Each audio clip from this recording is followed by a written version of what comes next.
ஸ்ரீ குருப்யோ நமஹ. தெய்வத்தின் குரல், 4ஆம் பகுதி, 27வது தலைப்பு. சண்டையில் ஸ்பரிச இன்பம். தொடர்ச்சி. ரிஷிகள் சமாச்சாரம் இது. கரடி சமாச்சாரம் என்னாவது? கரடியைத்தான் ராமர் சிரஞ்சீவியாக்கி விட்டாரே.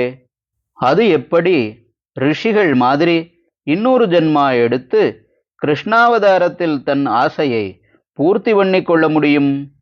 இப்போதும் அது ராமர்தான் கிருஷ்ணராக வந்திருப்பது என்று தெரிந்து கொண்டால் கூட இந்த கம்பளி உடம்பை வைத்துக்கொண்டு அந்த புஷ்ப சரீரத்தை ஆலிங்கனம் செய்து கொள்வதாவது என்று ஆசையை அமுக்கித்தானே வைத்துக்கொள்ளும்.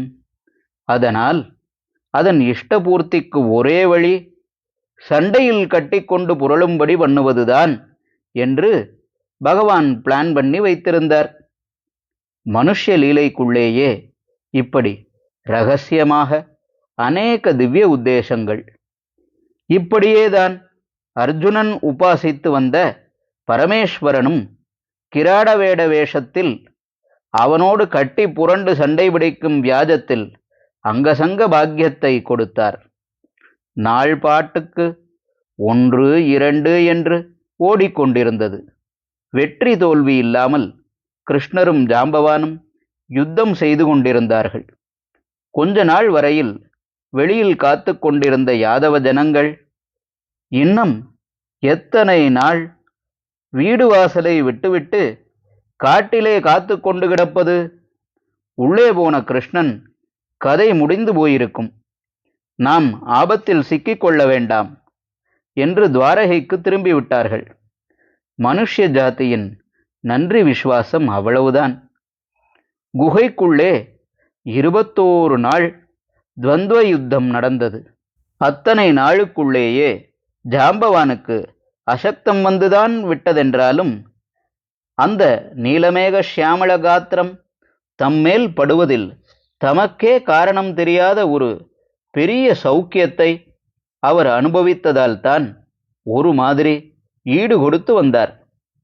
இப்போது முழுசாக 3 வாரம் ஆன பிறகு ஜாம்பவானால் அதற்கு மேல் தாக்கு பிடிக்க முடியவில்லை. ராமச்சந்திரமூர்த்தியின் அனுக்கிரக பலமே தம் பலம் என்று நன்றாக தெரிந்து கொண்டவர் அவர். ராமா ராமா என்று சொல்லிக்கொண்டேதான் அவனுடைய அடுத்த அவதாரத்தை அடித்து கொண்டிருந்தார்.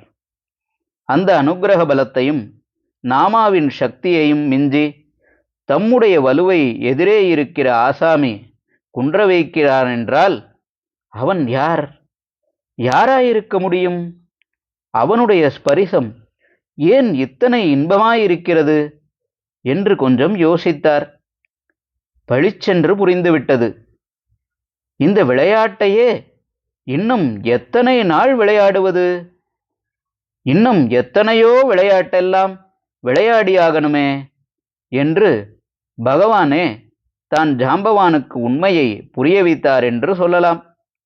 அடாடா, என்ன அபச்சாரம் பண்ணிவிட்டோம்!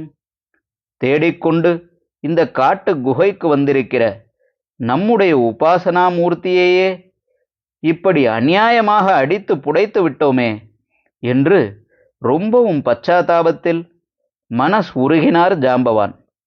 பகவானின் காலில் விழுந்து மன்னிப்பு கேட்டுக்கொண்டார். அடிப்பதை பூசை கொடுப்பது என்கிற வழக்கம் இருக்கிறது. யாரை பூஜிக்க வேண்டுமென்று ஜாம்பவான் நினைத்து கொண்டிருந்தாரோ அவரையே சாத் என்று சாத்தியதில்தான் இந்த வச்சனம் பிறந்ததோ என்னவோ. காலில் விழுந்த பக்தரை பகவான் தட்டி கொடுத்து அன்போடு க்ஷமித்து ஆஸ்வாசம் பண்ணினார். ஹரஹர சங்கர, ஜெய ஜெய சங்கர. தெய்வத்தின் குரல் மேலும் ஒலிக்கும்.